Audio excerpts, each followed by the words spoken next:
Greetings. This is the second of several podcasts that will deal with the Civil War historical markers in Indiana. This week, we visit Elkhart, Floyd, Franklin, Harrison, Jasper, and Jefferson counties. The markers include the only Hoosier to serve as a general in the Confederate Army and the only Civil War battle fought in Indiana. Visitors to Elkhart will find this marker honoring Ambrose G. Bierce on Franklin Street. Title of the marker, Ambrose G. Bierce. Marker text, born in Ohio, 1842. Family moved to Kosciuszko County, Indiana, 1846. Bierce lived and worked in Elkhart, 1860 through 1861. Union officer, wounded in Civil War. Moved to California, 1866, became nationally prominent as a journalist, short story writer, and critic. Assumed dead circa 1914 on a trip to Mexico. This property purchased 1870 by his parents.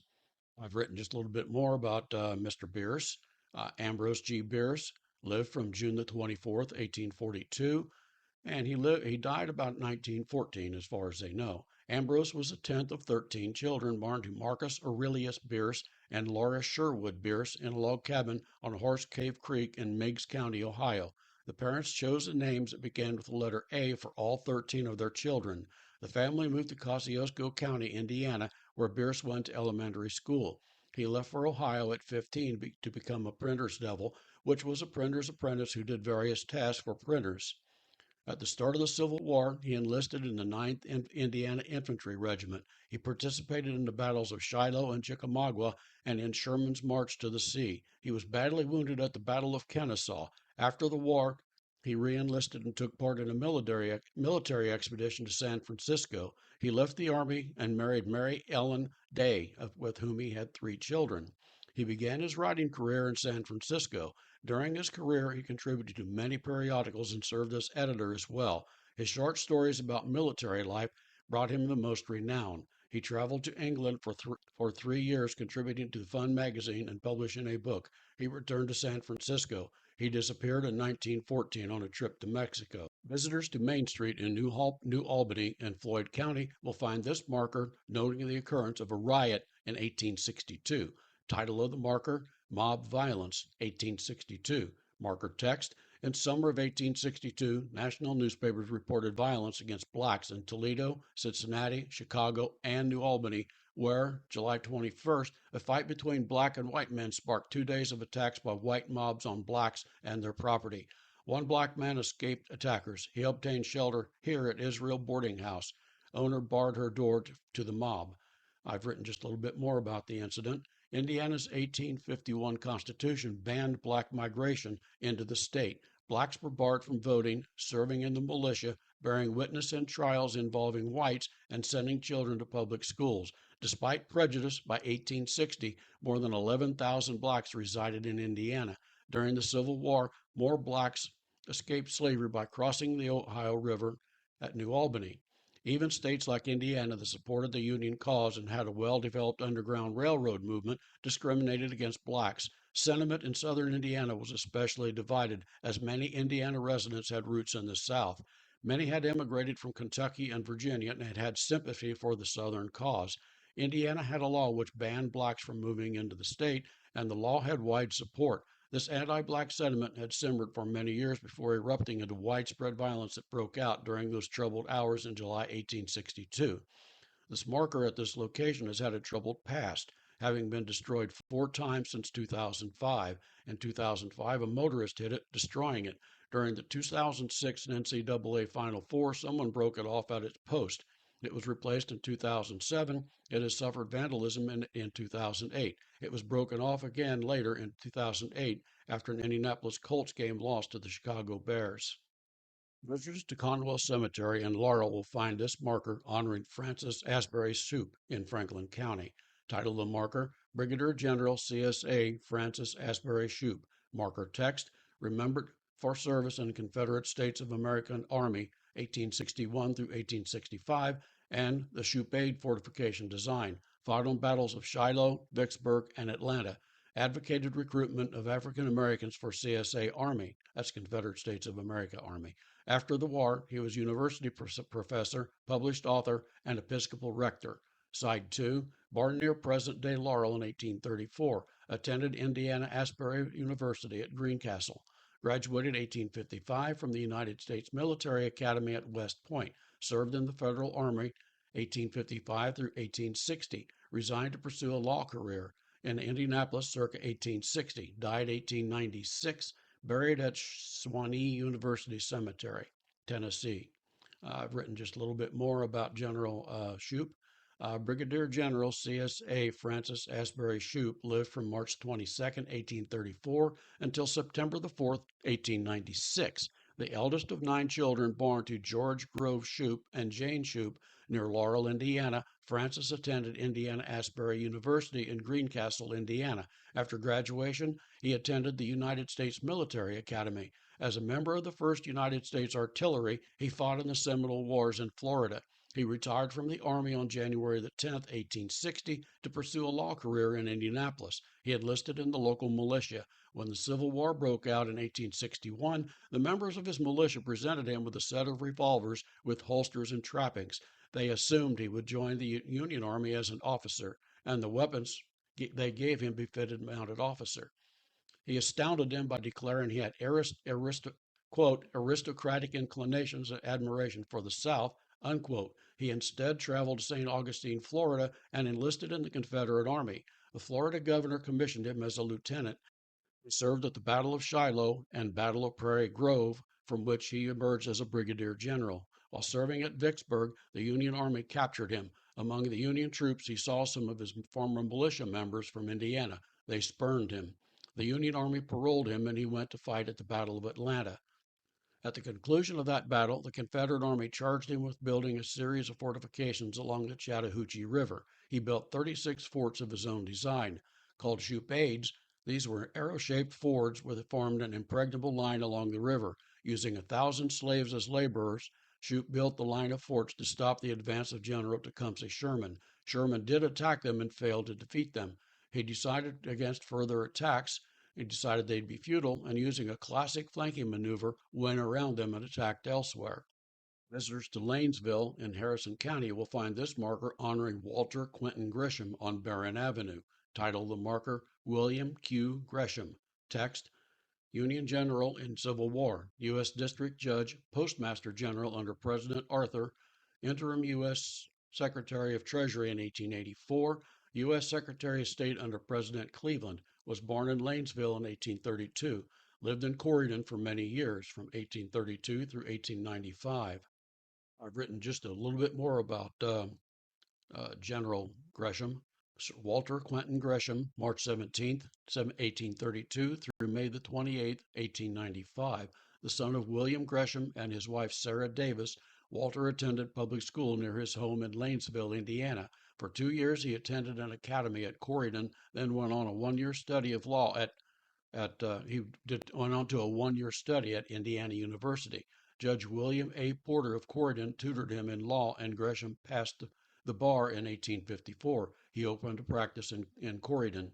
He enlisted with the 38th Indiana Volunteer Infantry on September the 18th, 1861, and received a commission as lieutenant colonel. His company served at the Siege of Corinth and the Battle of Vicksburg during Grant's 1862 campaign.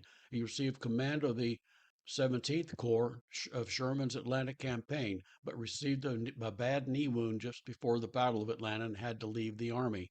After the war, he went to New Albany to practice law.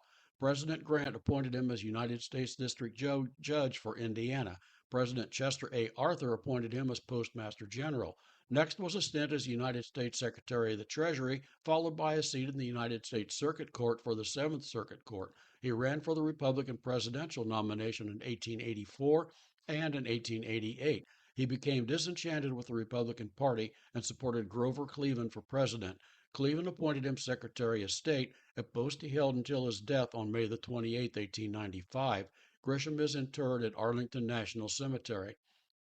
Marker at the intersection of State Road 135 and State Road 11 notes the route of Morgan's raid. Marker text, it's entitled Morgan's Raid, July 8th through the 13th, 1863. Marker text, despite naval and militia opposition, General John Hunt Morgan, commanding about 2,200 Confederate cavalrymen, began his Indiana raid by crossing the Ohio at this point, July the 8th, 1863.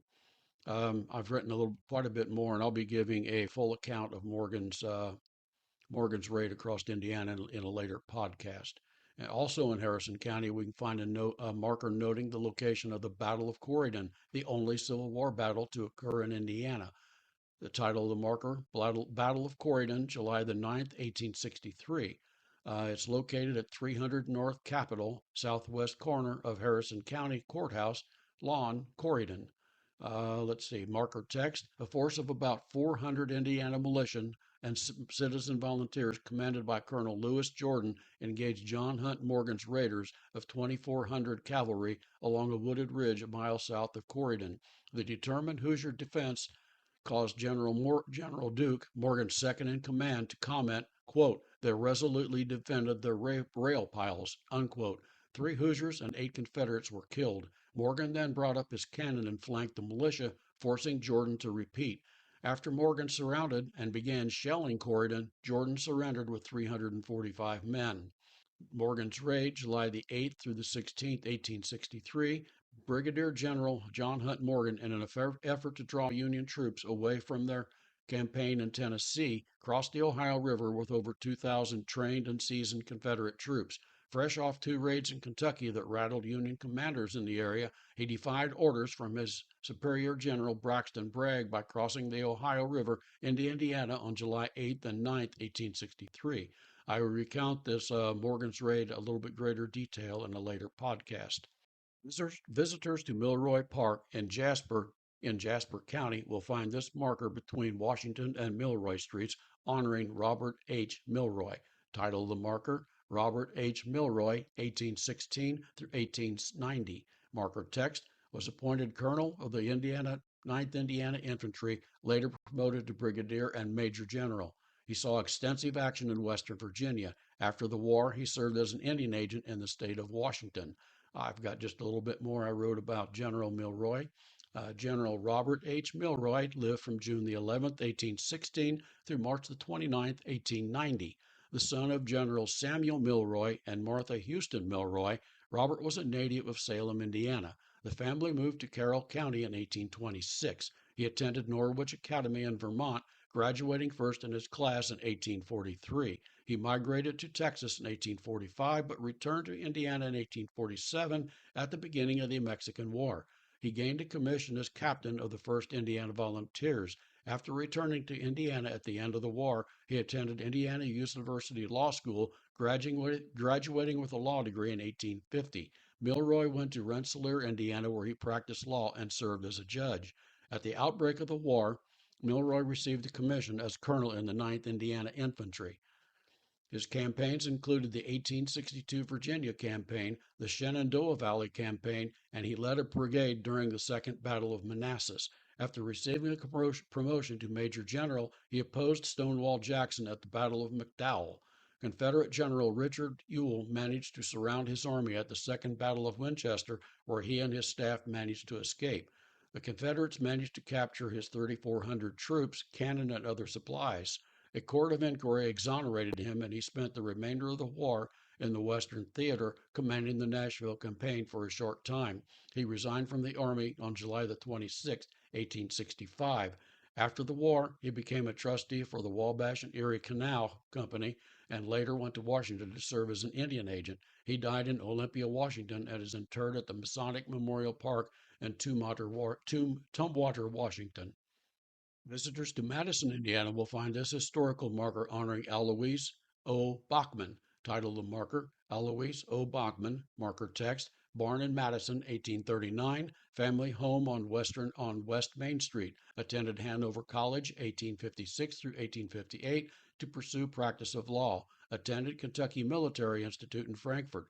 Organized Madison City Grays, 1858, which became part of the 6th Regiment Indiana Volunteers of the Union Army in the Civil War. Side 2, Lieutenant Colonel Bachmann, commanding the 19th Indiana Infantry Regiment of the Iron Brigade of the Army of the Potomac, was mortally wounded leading a charge during the Battle of Antietam on September the 17th, 1862. He was the highest-ranking Hoosier in the Union Army killed in this battle. His grave is in adjacent Springdale Cemetery, bridge named for him in 1998. I've written a little bit of a biography of General Bachmann.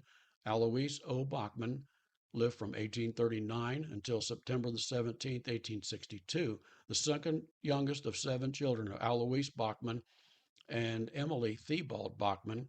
He relieved Colonel Solomon Meredith's command of the 19th Indiana Infantry. This unit was famous as the Iron Brigade that saw extensive action during the American Civil War.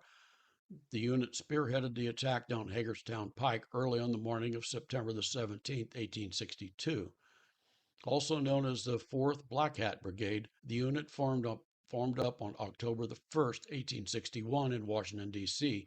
It consisted of the 2nd, 6th, and 7th Wisconsin Volunteer Infantry Regiments, the 19th Indiana Battery B of the 4th U.S. Light Artillery. The 24th Michigan joined it later in the war. It served under the command of Brigadier General John Gibbon in its first battle during the Second Battle of Bull Run. The unit held steady against repeated assaults by Major General Thomas J. Stonewall Jackson's superior force on October the 28th, 1862. The unit earned its name during the Battle of South Mountain, where it first advanced up National Road, driving Confederate troops before it. Major General George B. McClellan observed the action and upon learning its name said, quote, "They must be made of iron," unquote. The unit's black 1858 model Hardie hats issued to Army regulars led to the other nickname. The unit became known for its stern discipline and tenacious fighting. The unit suffered the highest percentage of casualties of any unit during the war. The Iron Brigade fought during the entire war, including the Second Bull Run, Antietam, Fredericksburg, Chancellorsville, Gettysburg, Mine Run, Overland, Richmond, Petersburg, and the Appomattox campaigns. Visitors to Madison will find this historic marker noting the achievements of James F. D. Lanier on the corner of First and Elm Streets in Madison. Title of the marker, James F. D. Lanier, 1800 through 1881. Marker text, rendered most important public service during the Civil War when he loaned Governor Oliver P. Morton over $400,000 to equip the Indiana's troops. He later arranged additional loans to save the credit of the state. I've written just a little bit more about Mr. Lanier. James F. D. Lanier lived from November the 22nd, 1800 until August the 27th, 1881. Born in Washington, North Carolina to Alexander Chalmers and Drusilla Dottie Lanier, he migrated to Madison, Indiana at age 17 with his parents. He studied law at Transylvania University at Lexington, Kentucky, then got a job as assistant clerk. He became clerk of Indiana's House of Representatives at Corydon. He assisted in the move when the capital transferred from Corydon to Indianapolis in 1825. Lanier became involved in finance and became president of the Bank of Indiana, an institution he had helped the state of Indiana establish. He gained majority stocks in the Madison branch of that bank in 1833. By the late 1830s, Lanier spearheaded the push to build the Madison and Indianapolis Railroad. This profitable railroad, along with his banking success, led to his accumulation of a large fortune. In 1844, he built his mansion in Madison on a spot overlooking the Ohio River. Lanier served twice to save the state of Indiana from financial ruin. In 1844, the state reeled from the massive Internal Improvement Act of 1836. The passage of the act had strained the state's resources to the breaking point. He arranged with foreign investors to reduce the state's debt in return for transferring the property to creditors. This saved the state from bankruptcy. During the Civil War, the federal government requested that Indiana raise and equip troops to fight in the war. Governor Oliver P. Morton requested that Lanier, who by now lived in New York, to lend the state $500,000. Lanier complied with the request and followed it up with a later loan of $500,000. He received no guarantee of repayment for these loans. The state did repay him by 1870. Lanier moved to New York, never to come to Indiana, in 1851 to manage new businesses that he had started there. He died in 1881. The family retained possession of the mansion. His son, Alexander C. Lanier, lived in the home from 1851 until 1895, continuing to develop the home and garden during that time. The state of Indiana acquired the property and restored it. It is now a state historic site open to the public. The Lanier Mansion has been designated a National Historic Landmark in 1994. This 1884 Greek Revival mansion was designed by architect Francis Costigan, also of Madison, for the financier and railroad magnate James F. D. Lanier. The Lanier Mansion is located just off the Ohio River Byway in the city of Madison, Indiana. On a slight rise above the Ohio River, the mansion was once the home of James Franklin Daugherty Lanier in the 1880s. Fully restored with period furniture, the house and garden is now a state-owned museum just a few minutes walk from historic downtown Madison. Visitors to Madison will find this historic marker honoring Michael C. Garber at 310 West Street. Title of the marker, Michael C. Garber. Marker text, Side 1, Barnes, Stanton, Virginia, 1813. Purchased Madison Courier, 1849. Transferred it from Democratic voice to a voice for the newly forming Republican Party. Promoted to the Union and objected to fugitive slave law. Was active in Republican Party politics, nominated to represent the state's 3rd congressional district at First Republican National Convention, 1856. Side 2, Garber served in the U.S. Volunteers in the Civil War, 1861 through 1866, and mustered out with the rank of colonel and chief quartermaster. Turned over editorship of the Madison Courier to his son Michael Jr. in 1875. He served as Madison's postmaster 1875 through 1881. He died April the 8th, 1881, and is buried in Madison. I've written just a little bit more about Mr. Garber. Michael C. Garber, April the 7th, 1813 through April the 8th, 1881. Michael Garber and Margaret Elizabeth Smith welcomed their son Michael into the world at Staunton, Virginia. Michael moved to Pennsylvania to work on a stagecoach line owned by his uncle. He worked his way west, working at several jobs until he made it to Rising Sun and finally to Madison, Indiana. With the financial backing of Indiana Senator Jesse D. Bright, Garber purchased the Madison Courier in 1849. Senator Jesse B. Bright lived from December the 18th, 1812 until May the 20th, 1875. Born into a German family at Norwich, New York, Jesse Bright moved to Madison, Indiana in 1820. He studied law and set up a law practice in Madison. His rise in the political ladder was steady, first as a Jefferson County probate judge in 1834, then to the Indiana Senate in 1841 as a Democrat. Indiana elected him to the United States Senate in 1844. He became powerful both in the Senate, serving as President pro tempore of the Senate from 1854 to 1856.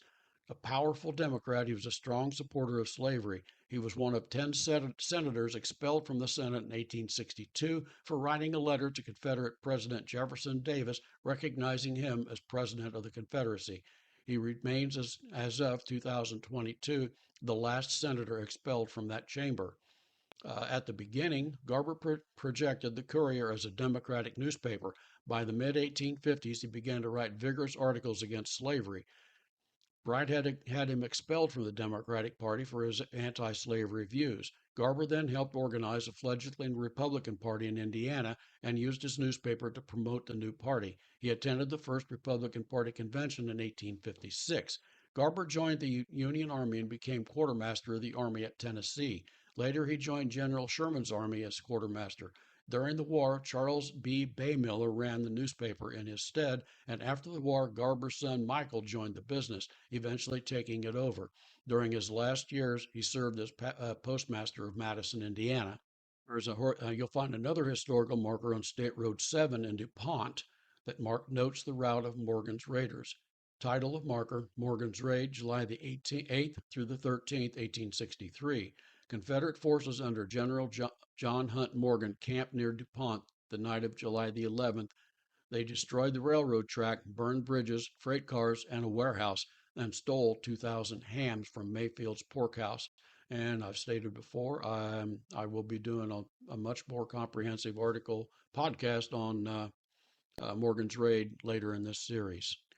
You can find out more about Indiana's role in the Civil War by purchasing my book. You can find it on the website, www.mossyfeetbooks.com, on the Indiana Short History Series category. There are links to Amazon, Barnes & Noble, Google Play, and other online booksellers. You may choose to purchase the book in ebook or softbound versions. An audiobook version is available on Google Play. At the conclusion of this series, I will compile the episodes into an audiobook.